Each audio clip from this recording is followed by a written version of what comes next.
Hello दोस्तों। तो आज हम आरआरबी रेलवे सुरक्षा बल आरपीएफ परीक्षा 2019 के एसआई के प्रीवियस पेपर का एनालिसिस करेंगे, जो ये 5/1/2019 के फर्स्ट शिफ्ट का आया हुआ पेपर है। ये हमारा एसआई का प्रैक्टिस सेट नंबर फर्स्ट है। इसमें हम प्रीवियस ईयर पेपर का एनालिसिस करेंगे और उससे जितने भी तथ्य बन सकते हैं तो उसके बारे में हम जानेंगे। तो अगर आप इस चैनल पर पहली बार हैं तो इस चैनल को सब्सक्राइब कर लें। तो चलिए आज के हम क्वेश्चन को स्टार्ट करते हैं। आज का हमारा देखिए फर्स्ट क्वेश्चन देखिए दिया गया है, उद्योग आधार मेमोरेंडम योजना का मुख्य उद्देश्य डॉट डॉट है। तो इसका हमारा राइट आंसर हो जाएगा ऑप्शन सी। हमारा इसका करेक्ट आंसर हो जाएगा व्यवसाय करने में आसानी को बढ़ावा देना। इससे जुड़े कुछ महत्वपूर्ण तथ्य देखिए दिया गया है, उद्योग आधार मेमोरेंडम योजना का मुख्य उद्देश्य व्यवसाय करने में आसानी को बढ़ावा देना है। उद्योग आधार योजना वर्ष 2015 में शुरू की गई थी। यह देश में सूक्ष्म, लघु और मध्यम उद्योगों के विकास को बढ़ावा देता है। नेक्स्ट क्वेश्चन की हम बात करें, देखिए हमारा नेक्स्ट क्वेश्चन दिया गया है। क्वेश्चन है ट्रांस साइबेरियाई रेलवे सेंट पीटर्सबर्ग को डॉट डॉट से जोड़ता है। इसका हमारा राइट आंसर हो जाएगा ऑप्शन डी व्लादिवोस्तोक। इससे जुड़े कुछ तथ्य देखिए, ट्रांस साइबेरियाई रेलवे सेंट पीटर्सबर्ग को व्लादिवोस्तोक से जोड़ता है। ट्रांस साइबेरियन रेलवे दुनिया की सबसे लंबी रेल लाइन है, जो रूस से सुदूर पूर्व को रूस की राजधानी मॉस्को और पश्चिम में यूरोप के देशों को जोड़ता है।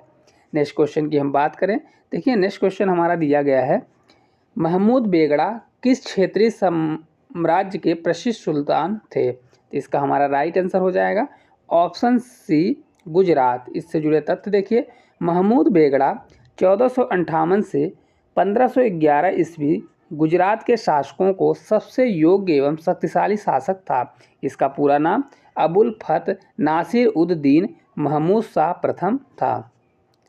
नेक्स्ट क्वेश्चन की हम बात करें, देखिए नेक्स्ट क्वेश्चन हमारा दिया गया है। क्वेश्चन है वस्तु एवं सेवा कर जीएसटी जिसे बोला जाता है के संबंध में कौन सा कथन सत्य नहीं है। इसका हमारा राइट आंसर हो जाएगा ऑप्शन बी। हमारा करेक्ट आंसर हो जाएगा विशेष महत्व के घोषित सामान की अवधारणा समाप्त कर दी गई। इससे जुड़े कुछ तथ्य देखिए दिया गया है। महत्वपूर्ण तथ्य की बात करें, वस्तु एवं सेवा कर जीएसटी का उद्देश्य संविधान के अंतर्गत दी गई विशेष महत्व की घोषित वस्तुओं की अवधारणा को लागू करना है। प्रश्न में दिए गए अन्य कथन जीएसटी के संदर्भ में सही है। नेक्स्ट क्वेश्चन की हम बात करें, देखिए हमारा नेक्स्ट क्वेश्चन दिया गया है। नेक्स्ट हमारा क्वेश्चन है गतिश्यांता की इकाई क्या होती है। इसका हमारा राइट आंसर हो जाएगा ऑप्शन बी पाइज। इससे जुड़े कुछ महत्वपूर्ण तथ्य देखिए दिया गया है, कुछ भौतिक राशियां हैं, उनके इकाई मात्रक दिए हैं। जैसे गतिश्यांता का क्या होता है, पाइज होता है। ज्योति तीव्रता का क्या होता है, कैंडेला होता है।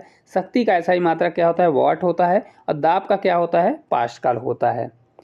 नेक्स्ट क्वेश्चन की हम बात करें, देखिए हमारा नेक्स्ट क्वेश्चन दिया गया है, निम्नलिखित महाद्वीपों में से कौन सा द डार्क महाद्वीप नाम से भी जाना जाता है। तो इसका हमारा राइट आंसर हो जाएगा ऑप्शन बी अफ्रीका महाद्वीप। इससे जुड़े तथ्य देखिए, अफ्रीका महाद्वीप को डार्क महाद्वीप के नाम से भी जाना जाता है। यह विश्व का दूसरा सबसे बड़ा महाद्वीप है, जिसे जिब्राल्टर जल संधि यूरोप से अलग करती है।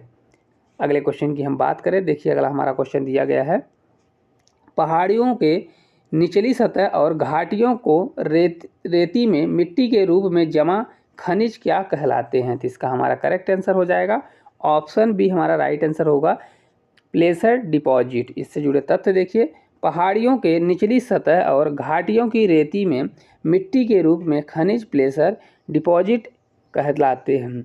इनमें प्राय ऐसे खनिज होते हैं जो जल द्वारा घर्षित नहीं होते। इन खनिजों में सोना, चांदी, टिन, प्लेटिनम प्रमुख है।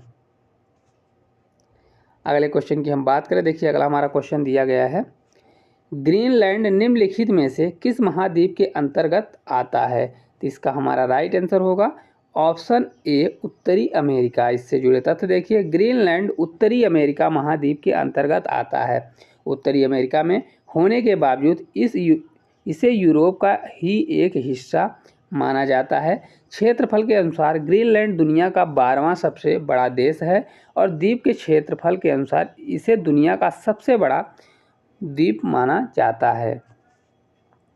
अगले क्वेश्चन की बात करें, देखिए अगला क्वेश्चन दिया गया है, आधुनिक ओलंपिक खेल कितने दिनों के लिए आयोजित किए जाते हैं? तो इसका हमारा करेक्ट आंसर हो जाएगा ऑप्शन ए 16 दिन। इससे जुड़े तथ्य देखिए, आधुनिक ओलंपिक खेल 16 दिनों के लिए आयोजित किए जाते हैं।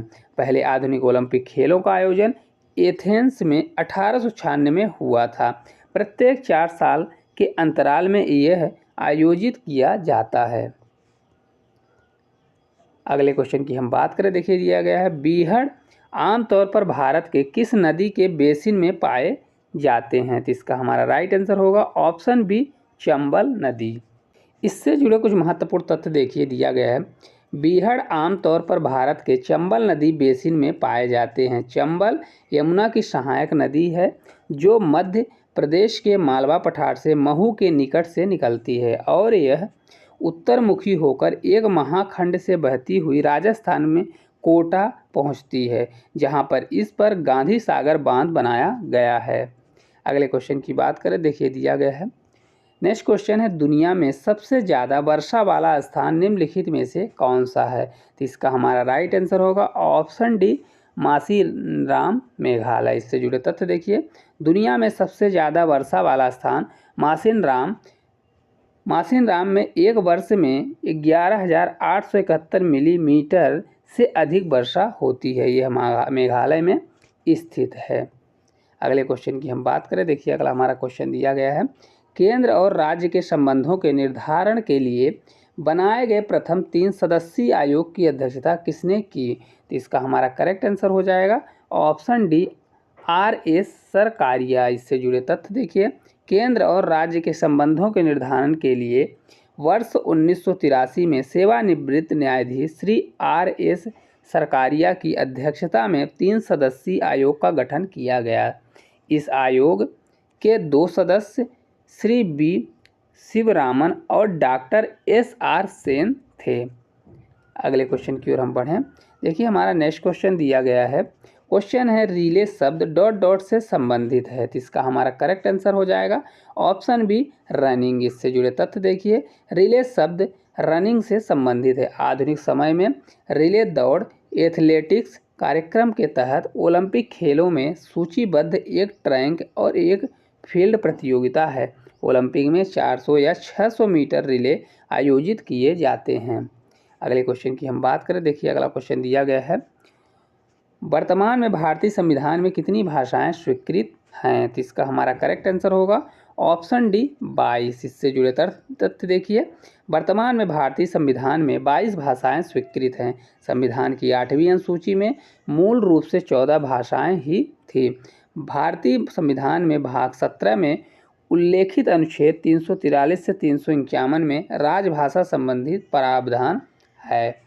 अगले क्वेश्चन की हम बात करें, देखिए अगला हमारा क्वेश्चन दिया गया है, क्वेश्चन है निम्नलिखित में से कौन सा राज्य हर साल हॉर्नबिल त्यौहार मनाता है? तो इसका हमारा राइट आंसर होगा ऑप्शन बी नागालैंड। इससे जुड़े तथ्य देखिए, हॉर्नबिल त्यौहार का आयोजन प्रत्येक वर्ष नागालैंड राज्य के स्थापना दिवस 1 दिसंबर 1963 पर किया जाता है। इस त्यौहार की शुरुआत वर्ष 2000 में नागालैंड सरकार ने कराई थी।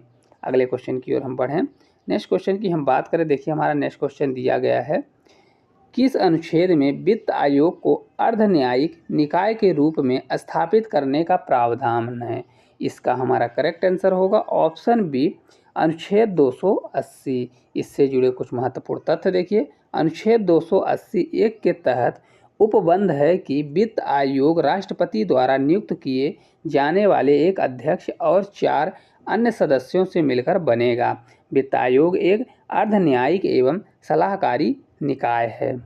हमारा नेक्स्ट क्वेश्चन देखिए दिया गया है, नीति आयोग के अध्यक्ष कौन हैं? तो इसका हमारा करेक्ट आंसर हो जाएगा ऑप्शन बी प्रधानमंत्री। इससे जुड़े तथ्य देखिए, नीति आयोग के अध्यक्ष प्रधानमंत्री होते हैं। नीति आयोग का गठन केंद्र सरकार द्वारा 1 जनवरी 2015 को योजना आयोग के स्थान पर किया गया।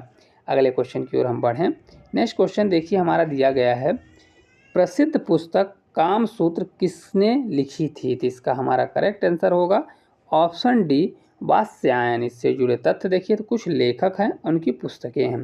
जैसे वात्स्यायन किसकी है? तो यह कामसूत्र पुस्तक है उनकी। कालिदास की कौन सी पुस्तक है? तो मेघदूत है, रघुवंशम है, कुमार संभवम है। वसुमित्र की क्या है? महाविभास सूत्र है। अगले क्वेश्चन की ओर हम बढ़ें। अगला देखिए हमारा क्वेश्चन दिया गया है, एक्सरे की खोज किसने की? तो इसका हमारा राइट आंसर हो जाएगा ऑप्शन बी हमारा करेक्ट आंसर हो जाएगा विल्हेम कनराड रॉन्टजेन। इससे जुड़े कुछ तथ्य देखिए। एक्सरे की खोज वर्ष 1895 में जर्मन भौतिक विज्ञानी विल्हेम कनराड रॉन्टजेन ने की थी। अगले क्वेश्चन की ओर हम बढ़ें। अगला क्वेश्चन देखिए दिया गया, एक वर्ष सजा को हल्की सजा में परिवर्तित करना कहलाता है। तो इसका हमारा राइट आंसर होगा ऑप्शन ए लघुकरण। इससे जुड़े कुछ तथ्य देखिए दिया गया है, एक बड़ी सजा को हल्की सजा में परिवर्तित करना लघुकरण कहलाता है। जैसे मृत्युदंड को कठोर कारावास में परिवर्तित करना। क्षमा अपराधी के अपराध को पूरी तरह से मुक्त करता है। दंड नियम का अर्थ है कि कुछ विशेष परिस्थितियों को देखते हुए अपराधी को सजा की मात्रा या डिग्री को कम करना, जैसे गर्भावस्था, मानसिक स्थिति आदि। अगले क्वेश्चन की हम बात करें, देखिए दिया गया है, कार्बन के द्वारा अन्य कार्बन परमाणुओं के साथ सहसंयोजक बंध बनाने की विशेषता क्या कहलाती है? तो इसका हमारा राइट आंसर हो जाएगा ऑप्शन डी श्रृंखला। इससे जुड़े तथ्य देखिए, कार्बन के द्वारा अन्य कार्बन परमाणुओं के साथ सहसंयोजक बंध बनाने की विशेषता श्रृंखला कहलाती है। अगले क्वेश्चन की ओर हम बढ़ें। नेक्स्ट क्वेश्चन देखिए हमारा दिया गया है, पहली अंतर्राज्यीय परिषद का गठन कब हुआ था? तो इसका हमारा करेक्ट आंसर हो जाएगा ऑप्शन बी 1990। इससे जुड़े तथ्य देखिए, प्रथम अंतर्राज्यीय परिषद का गठन वर्ष 1990 में हुआ था। संविधान भाग 9 के अनुच्छेद 263 के अंतर्राज्यीय परिषद से संबंधित प्रावधान दिए गए। इसका गठन राष्ट्रपति द्वारा किया जाता है। अगले क्वेश्चन की हम बात करें, देखिए हमारा अगला क्वेश्चन नेक्स्ट दिया गया है, निम्नलिखित में से किस राज्य में लेपाक्षी मंदिर स्थित है? तो इसका हमारा करेक्ट आंसर होगा ऑप्शन सी आंध्र प्रदेश। इससे जुड़े तो तथ्य देखिए, लेपाक्षी मंदिर मध्य आंध्र प्रदेश राज्य में स्थित है। इस मंदिर का निर्माण विजयनगर के राजा अच्युत देव राय के शासनकाल के तहत विरूपन्ना और उनके भाई बीराना ने किया था। अगला हमारा क्वेश्चन देखिए दिया गया है, दिए गए विकल्पों में से कौन सा एक व्यक्तिगत खेल नहीं है? इसका हमारा राइट आंसर हो जाएगा ऑप्शन डी खो खो। इससे जुड़े कुछ महत्वपूर्ण तथ्य देखिए दिया गया है, खो खो व्यक्तिगत खेल नहीं है, यह एक टीम गेम है। इसमें 12 खिलाड़ी शामिल होते हैं। व्यक्तिगत खेल वे खेल होते हैं जिनमें एक व्यक्ति अपने आप को प्रतियोगिता में शामिल करता है और अपने प्रदर्शन के आधार पर रैंकिंग पाता है। अंततः यह विकल्प व्यक्तिगत खेल से है। अगले क्वेश्चन की हम बात करें, देखिए हमारा नेक्स्ट क्वेश्चन दिया गया है, 25वें नंबर का क्वेश्चन है, जय जवान जय किसान का नारा किसने दिया था? तो इसका हमारा राइट आंसर हो जाएगा ऑप्शन डी लाल बहादुर शास्त्री। इससे जुड़े कुछ तथ्य देखिए दिया गया है, जय जवान जय किसान का नारा लाल बहादुर शास्त्री ने दिया था। अटल बिहारी वाजपेयी ने इस नारे में जय विज्ञान को जोड़ दिया था। तो दोस्तों हमने 25 क्वेश्चनों का एनालिसिस किया। इसका पार्ट 1 था, इसका पार्ट 2 हम अगले दिन डाल देंगे। तो अगर ये वीडियो आपको अच्छी लगी हो तो वीडियो को लाइक और चैनल को सब्सक्राइब जरूर करें, और आपका स्कोर कार्ड कितना रहा लास्ट में ज़रूर कमेंट बॉक्स में कमेंट करके बताएं। Thank you.